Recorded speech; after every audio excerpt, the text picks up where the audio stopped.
Almost 1 year ago tonight, on the second Friday of February, millions of people around the world were glued to their television sets watching the opening ceremonies of the 2010 Winter Olympics. And while not everything went according to plan, remember the cauldron?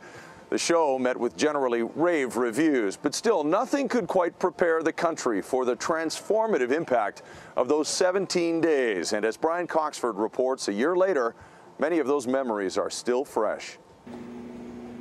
What could be more grassroots and patriotic than making red mitten cookies on the eve of the first anniversary of the 2010 Olympics?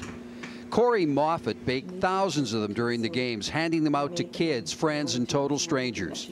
And this cookie connoisseur is making another batch to mark the occasion. I did not have it at the beginning, but as I kept going down and Olympics was happening on the TV, you just got, you somehow got pulled into it. A year ago, as Canadians and British Columbians, who would have believed we'd be singing the national anthem everywhere, on the Canada line and on the street after the Canadian men won gold in hockey? It was the People's Games, as social media webmaster Mike Klassen coined it, as he checked our pulse before and after the games.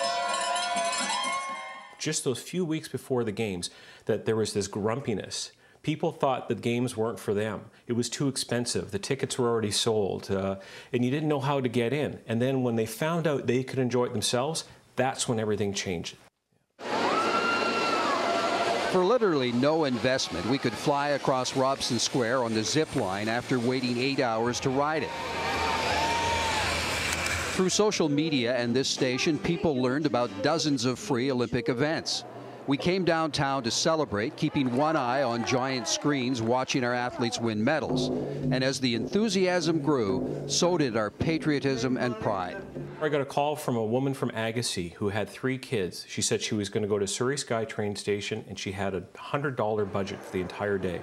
And she wanted to enjoy the games too. So I think that's the great success, is that people could come in at a very low benchmark. When we asked people in our poll to rate the best moments and attributes of the games, it was the men's gold medal win in hockey and our spirit and building of national pride that topped the list. The opening and closing ceremonies and the first gold medal rounded out the top 5. This was a triggering moment for Canada, and then, Jacques Roque saying, the Olympics can never go back for this. Canada gave the world a gift. It showed how an entire country can participate and come together. Still today, a year later, at the Richmond Oval and other events around town, our winning Olympic athletes were out skating with the kids, showing off the medals they won. It seems the spirit is still there, on the ice and in our homes. I am an emotional person, and so it would bring tears to my eyes. I did, because I was very proud to think that this was us, that we had the world here and we were doing such a good job.